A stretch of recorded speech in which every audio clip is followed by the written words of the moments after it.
রাজধানীতে জুলাই দিবসের অনুষ্ঠানে গ্যাস বেলুন বিস্ফোরণ, আহত 10। জুলাই গণ অভ্যুত্থান দিবস উপলক্ষে রাজধানীর মানিক মিয়া এভিনিউয়ের আয়োজিত অনুষ্ঠানে গ্যাস বেলুন বিস্ফোরণের ঘটনা ঘটেছে। মঙ্গলবার 5ই আগস্ট দুপুর 2:30টার দিকে ঘটে যাওয়া এই বিস্ফোরণে অন্তত 10 জন আহত হন।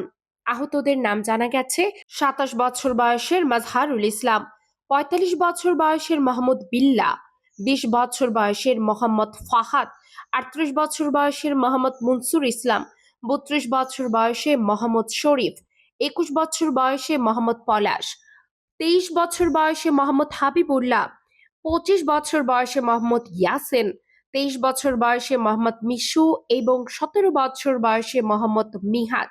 ঘটনার পর আহতদের দ্রুত জাতীয় বার্ন ও প্লাস্টিক সার্জারি ইনস্টিটিউটে নেওয়া হয়। সেখানকার আবাসিক সার্জন ডাক্তার শাওন বিন রহমান জানান, আহত 10 জনই প্রাথমিক চিকিৎসা নিয়ে হাসপাতাল ছেড়েছেন। তাদের কারো অবস্থা গুরুতর নয়। আয়োজকদের পক্ষ থেকে জানানো হয়, 2024 সালের এই দিনে দুপুর 2টা 25 মিনিটে তৎকালীন প্রধানমন্ত্রী শেখ হাসিনা দেশ ত্যাগ করেছিলেন। সেই ঐতিহাসিক মুহূর্ত স্মরণীয় করে রাখতে প্রতীকী হেলিকপ্টার বেলুন উড়ানো হচ্ছিল।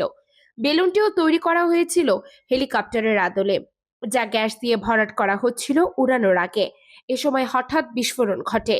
আতিয়া আফিফা, বাংলাদেশ নিউজ টুডে।